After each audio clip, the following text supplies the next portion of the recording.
Feche seus olhos mais uma vez. Pai, obrigado pela tua palavra inspirada ao nosso coração. Que o Senhor ministre cada um de nós e que o Senhor me use como instrumento nas tuas mãos nessa manhã tão especial na vida de pastores, pastoras, de líderes da tua igreja, da tua cidade. Nós oramos em nome de Jesus, amém. Hoje eu quero falar de um tema muito simples: no partir do pão. No partir do pão. Sabe que existem muitas angústias sobre o coração de toda a liderança, seja pastor ou uma grande liderança da igreja. Hoje, em tempos de pandemia, vivemos, quem sabe, um dos momentos mais difíceis de toda a história da humanidade. A semelhar a isso apenas um ambiente de guerra, onde as pessoas perguntam por respostas. Certamente você que é líder, certamente as pessoas perguntavam por respostas a você. Alguns líderes muito desanimados, outros entristecidos, passaram e estão passando por um momento de angústia, de estreito. Recentemente eu estava participando de uma live com alguns pastores. Eu não era o preletor, estava apenas acompanhando. E naquelas estruturas online, eles nos dividiram em algumas salas, e a seguinte pergunta era: o que você tem aprendido com a pandemia? E eu fiquei extremamente preocupado. Eu estava ali numa sala com 7, 8 pastores de várias regiões do Brasil, e as pessoas começaram a responder essas perguntas, os pastores. Eu aprendi que nós temos que enfatizar o culto online.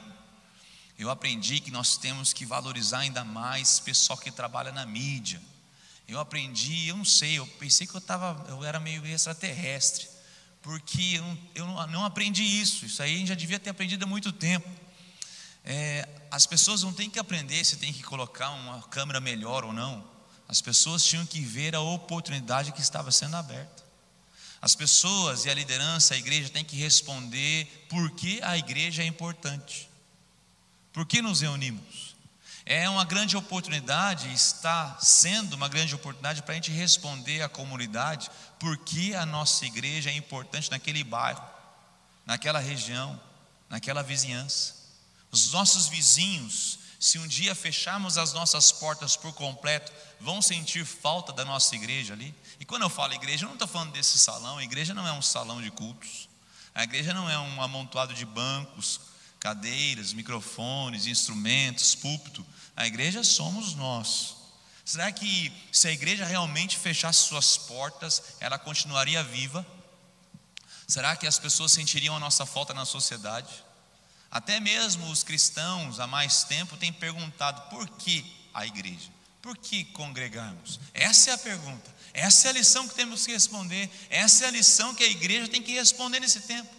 Mas eu me deparei ali com pastores sobrecarregados, angustiados, que não vivem, mas sobrevivem no ministério. Por quê? Porque quem sabe está à semelhança desses discípulos a caminho de Emaús, um texto que você conhece.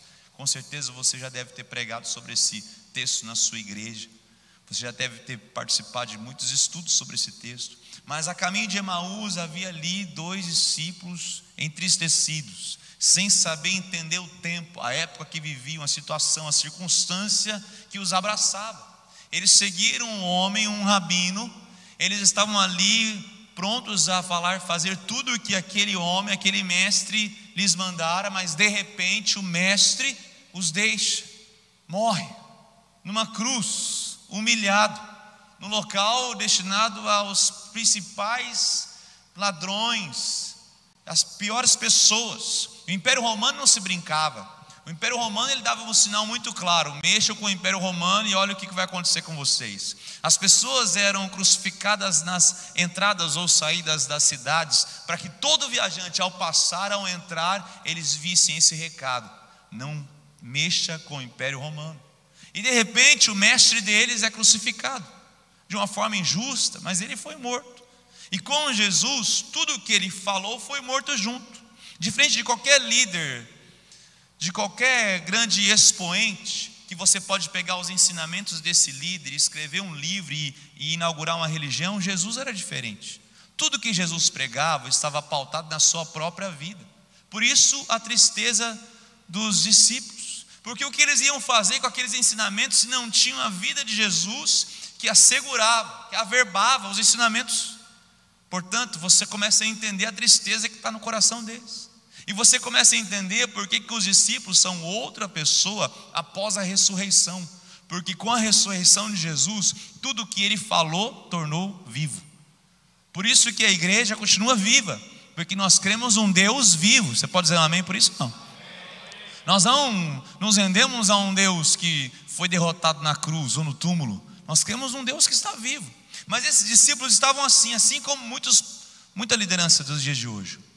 Existe um instituto americano, Instituto Barna de pesquisas, que a seguinte pesquisa agora em tempo de pandemia, eles falam o seguinte, que a maioria dos líderes e pastores e pastoras está sobrecarregado e 1 em cada 5 frequentemente se sente solitário. A vida pastoral é uma vida solitária, infelizmente. Deveríamos lutar contra isso. Onde estão os nossos colegas do conselho de pastores para estarmos juntos? O conselho de pastores tenta gerar isso. É um café, é um bom dia, é uma reunião, é uma forma de a gente estar juntos, nos aproximarmos. Ele continua, na pandemia, a maioria dos pastores, quase 68% dos pastores entrevistados, pastores e pastoras, dizem que se sentem sobrecarregados em tempos de pandemia. Eu sei que você, assim como eu, trabalhou muito mais na pandemia do que antes da pandemia, não é verdade? Muito mais. Quantas exposições tivemos que fazer, quantas estratégias novas, e ficamos ligados, o que o irmão está fazendo, o que esse ministério está fazendo, que eu posso ter ideia. Eu não sou diferente de você não, todos nós somos assim, mas estamos nos sentindo sobrecarregados. Por quê? Porque nós não entendemos o propósito, estamos a procurar uma referência. Imagine se você num deserto, perdido, você precisa de uma referência, deserta, pura areia, dunas. Você precisa de uma referência de distância. Até mesmo um cadáver de um animal morto no deserto é um ponto de referência para você. Nós precisamos de referências. Qual é a referência que o meu e o coração, como liderança, temos? Nós estamos à frente de 2 discípulos que perderam sua referência. Eles voltam a Emaús, largam tudo o que eles tinham. Eles acreditavam que tinham encontrado uma referência, mas a referência deles morreu. A referência deles havia o 3º dia já e nada, não havia ressurgido dos mortos. Cadê a referência deles? Assim como eu e você, que muitas vezes fazemos isso. Qual a referência que temos? Nós não conseguimos enxergar o propósito de Deus em meio à dificuldade. Esses discípulos estavam cegos. É interessante porque Jesus se aproxima deles, não os deixa reconhecer, não sei como. Quem sabe Jesus estava com um capuz, escondeu as feridas das suas mãos, porque mais tarde ele os faz reconhecer pela ferida dos cravos. Ele, quem sabe, ele deu uma engrossada na voz para ninguém entender que era ele que estava falando. Eu não sei como Deus fez isso, mas certamente os cegou naquele momento, porque Deus queria tratar algo muito interessante no coração deles, que eu quero trazer ao nosso coração. Primeiro, na jornada da vida. O discipulado e a transformação acontece na jornada da vida. No nosso caso, na jornada ministerial. Jesus não se aproxima daqueles homens os julgando, não se aproxima daqueles homens os condenando, não se aproxima daqueles homens falando assim: que coisa feia que vocês estão fazendo, então quer dizer que vocês estão me abandonando, vocês duvidaram de mim. Não, ele entra na vida daqueles homens, ele entra naquele bate-papo, naquela discussão, ele tem interesse em saber a angústia do coração daqueles homens, assim como Cristo tem interesse em saber quais são as nossas lágrimas, mesmo que eu e você muitas vezes as derramemos de forma solitária, mas Deus é um Deus que tem interesse até mesmo pelas nossas lágrimas. Jesus se aproxima, Ele está junto no caminho. Jesus não está largo, Ele está próximo, Ele se aproxima. É o processo que Deus nos mostra de aproximação. Esse é o caminho, esse é o discipulado. Há uma descontinuidade com o ministério de Cristo. Se você for analisar os evangelhos praticamente colocam ali apenas um grande sermão de Jesus, o Sermão do Monte, muito bem conhecido. O resto são relatos de histórias, bate-papos entre Jesus e as pessoas. Não são sermões, de grande eloquência, oratória. Não. Ou seja, Jesus enfatizou o discipulado, a vida um a um, estar com as pessoas na caminhada da vida. Mas muitas vezes nós tentamos desconectar a jornada da vida e achamos que nós temos que fazer muitos cultos e que ao nosso coração, e eu posso falar que eu sou pastor também, ao nosso coração a gente fica muito mais tranquilo quando as pessoas estão sentadas dentro da igreja. Nós queremos os cultos cheios, parece que isso é a medida do nosso ministério, e esquecemos e andamos em descontinuidade com o ministério de Jesus Cristo, o qual mesmo fez ao contrário. Ele buscou 12 homens, aqueles que não eram desejados pela comunidade, eram marginalizados, e fez: eu vou andar com vocês, eu vou entrar na jornada da vida de vocês. O próprio Senhor Jesus Cristo, na sua encarnação, mostra isso. Ele vem encarnado, ele se reduz, ele se humilha, ele se sujeita a caminhar do nosso lado. Ele chama pessoas que não tinham um mínimo de condições. Eu fico a imaginar hoje, se Jesus chamasse uma grande empresa de recursos humanos, chamasse essa grande empresa, reconhecida, quem sabe nacionalmente, internacionalmente, falasse o seguinte: eu preciso que vocês me ajudem a achar 12 homens que vão mudar o mundo.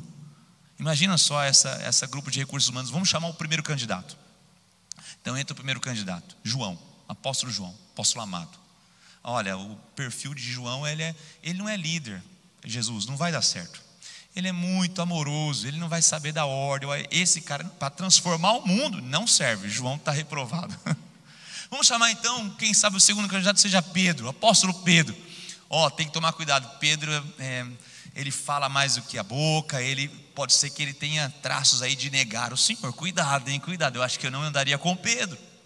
Então o terceiro, Judas. Esse aí não dá para cuidar do dinheiro, mas quem sabe o RH fala assim: olha, ele é um bom administrador, pode colocar ele nas finanças.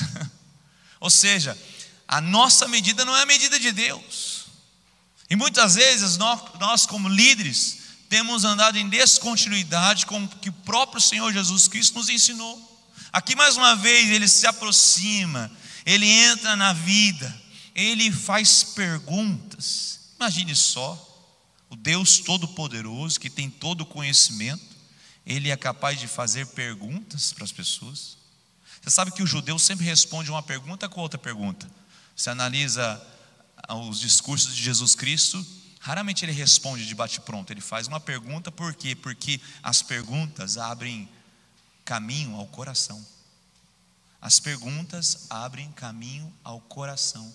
Muitos dos nossos atendimentos em sala pastoral, em gabinete pastoral, certamente seriam diferentes se você ajudasse a pessoa a responder as suas próprias perguntas com perguntas que alcançassem os seus corações. Por que você faz isso? Qual o sentimento que você tem? O que te leva a pensar assim? Por que você não crê realmente que Cristo está no comando de todas as coisas? E perguntas assim, Jesus fez perguntas, Jesus se mostra interessado pela situação que eles viviam. Ou seja, Jesus estava na jornada da vida com esses homens. E eu e você, a quem temos deixado entrar na nossa vida e a quem procuramos entrar na jornada da vida deles? O trabalho pastoral não se desenvolve atrás de um púlpito. Na verdade, o púlpito é um dos meus maiores inimigos, e deve ser o seu também, acredito. Porque o púlpito te faz pensar que você é mais do que você é.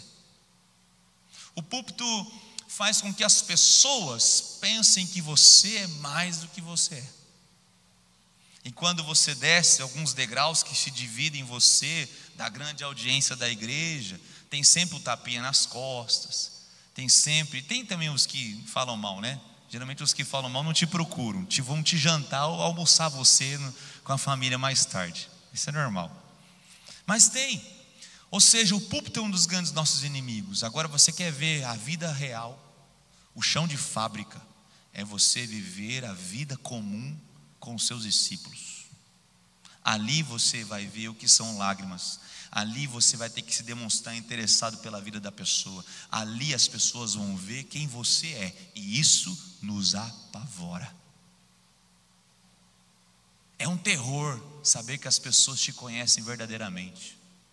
É muito difícil encarar a realidade da sua fraqueza, da sua limitação. Na verdade, Tem uma peça que é o Fantasma da Ópera. Todo mundo aqui já deve ter ouvido falar, ou lido a peça, ou até visto essa encenação. O Fantasma da Ópera, na verdade, é um grande músico, talentoso, que ele tem um problema na face, uma deformidade. Ele esconde com uma máscara e ele se apaixona por uma moça. Só que ele sabe que assim que aquela moça visse a sua deformação, ela não o amaria. E é isso que acontece. Quando a máscara cai, aquela moça vê, ela recusa. Ou seja, nós escondemos as nossas falhas, porque sabemos que as nossas deformações às vezes são muito grandes para que as pessoas nos amem. E o medo nosso, principalmente dos líderes, é sermos conhecidos e não mais amados. Agora eu vou te dizer algo libertador. Deus nos conhece completamente e nos ama de forma incondicional. Não existem máscaras, Ele nos ama e Ele nos colocou como liderança. E você não tem que entender.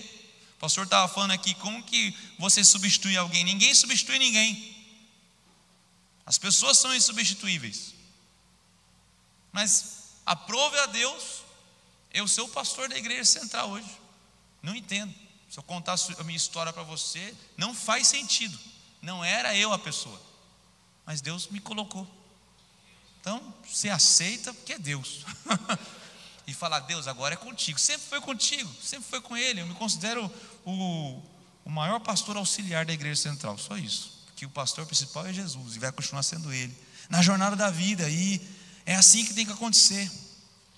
Tem um pastor alemão, tá? Mas não para aquele cachorro, não. Um pastor de origem alemã, Dietrich Bonhoeffer, no seu livro O Discipulado, ele fala o seguinte: o caminho ao discipulado é um compromisso exclusivo com a pessoa de Jesus Cristo. É a subversão de todo legalismo por meio da graça daquele que chama, que é Jesus. Esse é o caminho, eu me dar a Cristo, ser discipulado por Ele e viver a continuidade do seu ministério. Apesar de termos que convivermos com conferências, com cultos, com pregações, mas esse não é o principal momento do meu ministério. Não é, e não deve ser. Mas ele continua o texto. Fala que Jesus, ao se aproximar daqueles discípulos, ele começa a expor as Escrituras. Ei, tem uma confusão na cabeça de vocês. Vocês não leram as Escrituras? As Escrituras apontam para isso. Está se cumprindo as Escrituras. O problema é que eles estavam fazendo uma leitura equivocada da palavra de Deus. Eles começam, esperávamos. Ei, você espera ou você crê na palavra de Deus? Você espera numa convicção própria, numa projeção da sua mente do que deve acontecer, ou você crê na Bíblia? Quantos de nós às vezes temos ideias, né? Recentemente eu participei de um funeral. Aliás, estamos participando de vários funerais recentemente, mas era de uma família espírita. Então eu só fui lá acompanhar um discípulo do meu grupo pequeno, da minha célula. Estava ali do lado dele, sem pretensões nenhuma de tomar a palavra. E daí se levantou uma mulher de uma outra religião e começou a citar João capítulo 14, coisa bonita, né? Farei uma casa para você, o alento do Senhor. Daí começou a citar a Bíblia. Eu falei, cara, que impressionante, amém. Eu ali, que bom, graças a Deus. Mas daí começou, saiu da Bíblia para, não, mas uma amiga minha disse que todo mundo que morre no sábado, Maria vem buscar no domingo. Daí ela largou a Bíblia, a palavra de Deus, por um achismo. É assim muitas vezes as pessoas largam a Bíblia por qualquer crendice. Esses homens esperávamos, mas Jesus traz essa conversa de uma forma cristocêntrica. Ele olha para a palavra de Deus de forma cristocêntrica. Ele fala dele mesmo. É muito engraçado como é que Jesus deve ter falado, né? Jesus teve que ser crucificado e ele foi morto, mas ele vai ressurgir. Como que ele foi expondo as Escrituras ali, ele foi desconstruindo essas falsas expectativas que o próprio homem construiu. E essa é uma das grandes funções que eu e você temos que ter, destruir as falsas expectativas de homens e mulheres que pensam que o Evangelho é um caminho de rosas, perfumado e bonito. Não foi o que Jesus falou, é um caminho estreito, apertado. O próprio Senhor Jesus Cristo mostra aqui, porque a Bíblia, preste atenção, a Bíblia é o coração de Deus, aberto ao homem.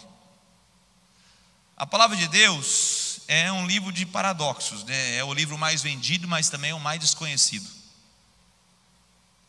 A Bíblia é o livro mais amado, também o mais odiado. É o livro mais obedecido e também o mais escarnecido. A Bíblia é o livro mais pregado e também o mais combatido. Essa é a palavra de Deus. Então vivemos um momento em que as pessoas têm um olhar estranho para a palavra de Deus e não entendem o valor transformador da palavra de Deus. Houve um avivamento nas Ilhas Fiji. As Ilhas Fiji eram localizadas ali entre o Tahiti e a Austrália, alguns anos atrás.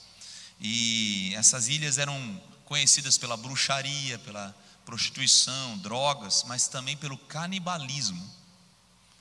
E anos mais tarde, depois desse avivamento, um conde inglês fez uma visita às Ilhas Fiji. E ali ele conversou, com esse chefe da tribo local. E esse conde inglês, diz a história, que ele começou a questionar: mas como que você, um chefe de tribo tão especial e brilhante, pode crer num livro tão ultrapassado como a Bíblia? Nós lá do nosso país já não cremos mais nisso, uma coisa tão ultrapassada, vocês têm tanto para crescer aqui. Esse conde inglês começou a questionar o chefe da tribo lá das Ilhas Fiji. Então esse chefe, ele respondeu o seguinte: o senhor está vendo aquele forno ali do lado? Era lá que a gente cozinhava os corpos antes da gente jantar eles. Se não fosse essa Bíblia, você seria o nosso jantar hoje. Se não fosse o poder transformador dessa Bíblia, a gente ia jantar o conde inglês hoje. Poder transformador da palavra de Deus, que as pessoas às vezes desconhecem. Desconhecem. Tem um pastor chamado Ray Stedman, pastor americano já falecido. Ele, estudando a palavra inspiração, as escrituras são inspiradas, ele fala que o original, melhor traduzido, seria o ar que fisicamente é expirado dos pulmões de Deus. Porque a nossa palavra no português é inspira, mas o original seria, ou seja, a palavra de Deus é o sopro de Deus sobre o coração do ser humano. Eu posso dizer que a palavra de Deus é o fôlego, a palavra de Deus é o fôlego de Deus sobre o nosso coração, é o hálito de Deus sobre a vida do ser humano. Isso é a palavra de Deus. Então Jesus ali começa a apresentar essa palavra, que a palavra usou homens ali para escrever, é como se fosse uma grande orquestra. E você que já viu uma orquestra, vê que vai inúmeros instrumentos. Como é que o instrumento Paulo e o instrumento Pedro e o instrumento profeta Isaías, Jeremias, Moisés tocam na mesma orquestra sem desafinar, simplesmente porque, apesar deles serem instrumentos diferentes, o músico é o mesmo. É como se o Espírito Santo de Deus fosse o músico que tirasse o som, o perfeito som desses instrumentos, que é capaz de usar Pedro, que era um iletrado, ao lado de Paulo, um grande estudioso, mas tira o som do músico. O que é um instrumento? Um violão nas mãos de uma pessoa que não sabe tocar muito bem, um excelente instrumentista. O violão toma a forma do instrumentista. A palavra de Deus tomou forma daquele que a inspirou, que é o Espírito Santo de Deus. E como palavra inspirada, eu tenho que entender como compartilhar a palavra de Deus. Muitos olham para a palavra de Deus encontrando respostas.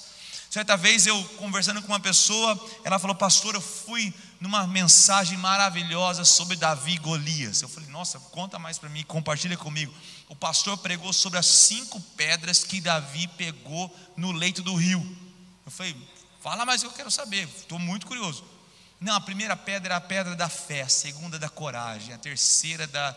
E foi dando nomes para as pedras que eu nem me lembro mais, porque a minha mente já foi longe.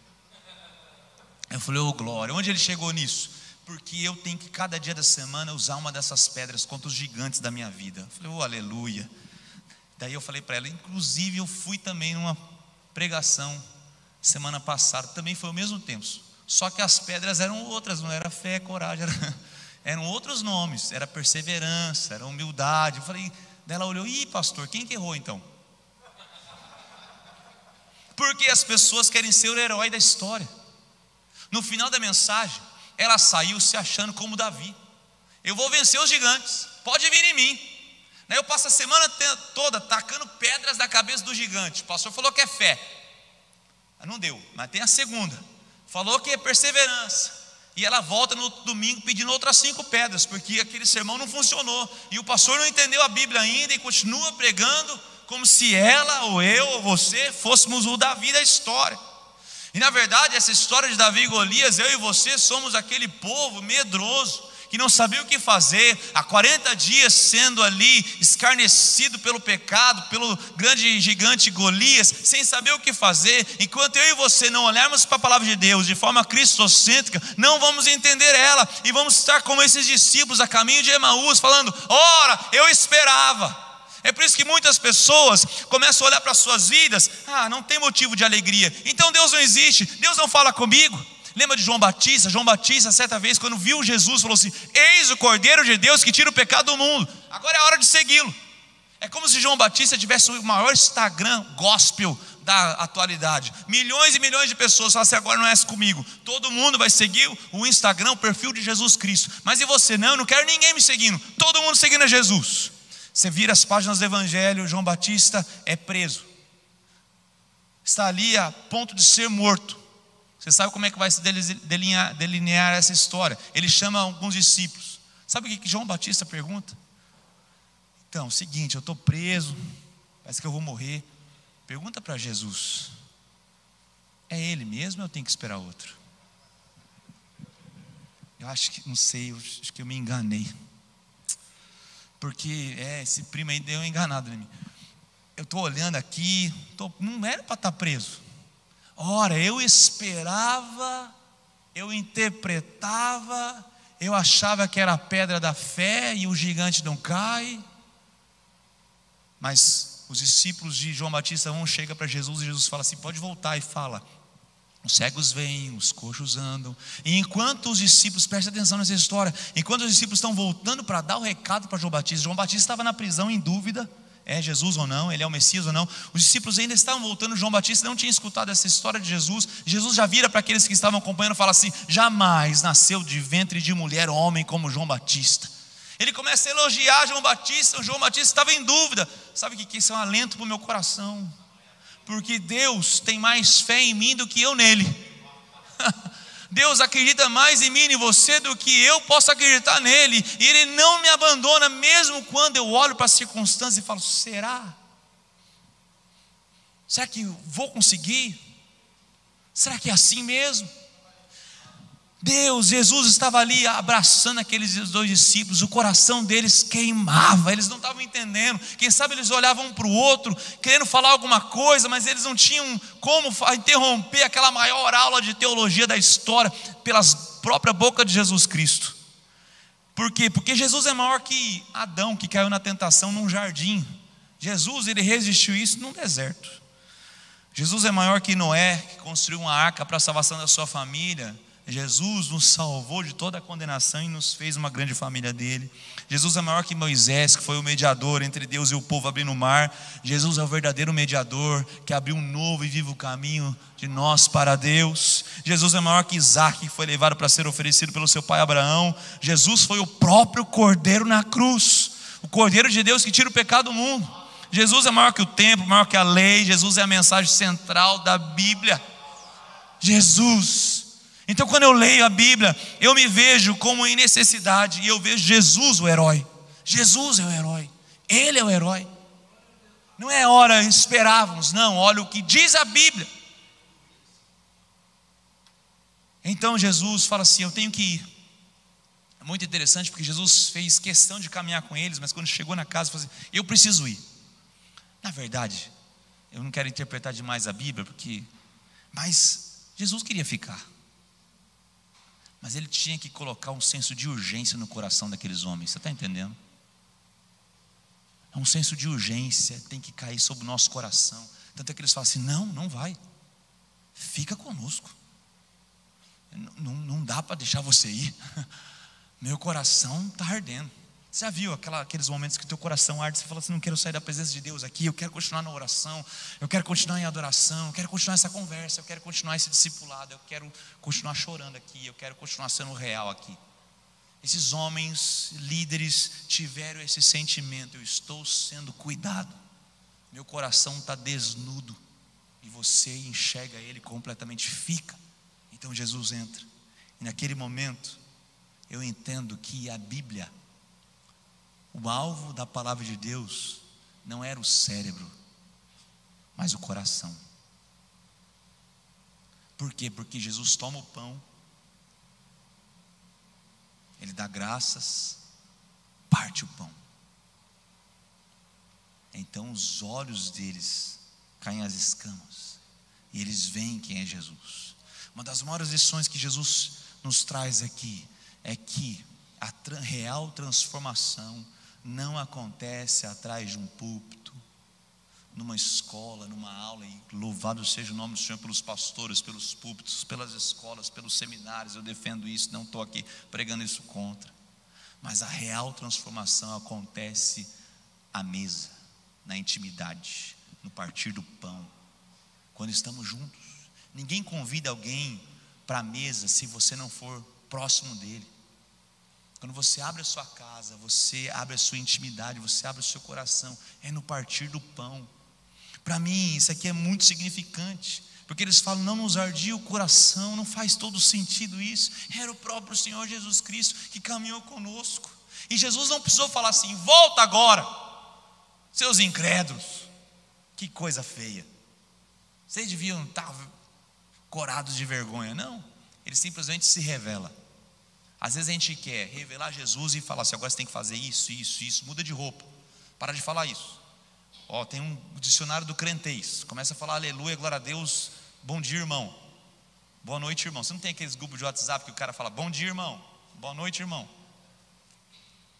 Não, Jesus falou assim: a transformação do coração vai transformar o comportamento das pessoas. Quantas vezes nós ficamos na ideia de mudar comportamentos, enquanto Jesus quer alcançar coração? Porque a partir da mudança do coração daqueles homens, eles entenderam: temos que voltar. Onde estávamos com a cabeça? O que estávamos fazendo? Vamos voltar para Jerusalém, vamos compartilhar dessa mensagem. E diz o texto que eles falaram como eles reconheceram Jesus. Aonde? Na aula de teologia? Reconheceram Jesus na caminhada da vida? Não, reconheceram Jesus no partir do pão. E muitas vezes nós queremos fazer Jesus reconhecido atrás de um púlpito, ou atrás da mais nova conferência, do mais novo conferencista, da mais nova banda, da mais nova estratégia gospel, e assim por diante. Enquanto Jesus se faz reconhecido no partir do pão. Quanto que falta para a igreja evangélica entender o poder do discipulado? E eu estou pregando isso para mim mesmo. Tinha que ter um espelho aqui para mim ouvir. Eu vou pegar o áudio dessa mensagem, que eu estou precisando ouvir essa mensagem. No partir do pão. Então há uma plataforma de envio, e eles voltam para Jerusalém no partir do pão. Se você esquecer tudo que eu falei aqui, quero que você leve uma coisa para casa. Que você lembre que a real transformação acontece num ambiente de intimidade. Vamos partir o pão com as pessoas. Vamos partir o pão com as pessoas. O pão é muito interessante, porque você não tem como se alimentar se você não partir. A ceia é essa figura linda que Jesus nos deu. O pão, ele é muito bonito de ser visto, mas melhor ainda de se experimentá-lo. E Jesus pega algo tão simples, ele tem que partir. Não tem como você, tem que partir. E ele fala assim: como meu corpo alimenta, meu pão vai ser essa representação da ceia, meu sangue vertido. E aquela mesa da ceia é a mesa da intimidade, é a mesa da comunhão, onde acontece a real transformação da nossa vida. Quando eu penso isso, até mesmo culto de ceia não pode ser mais um culto de ceia.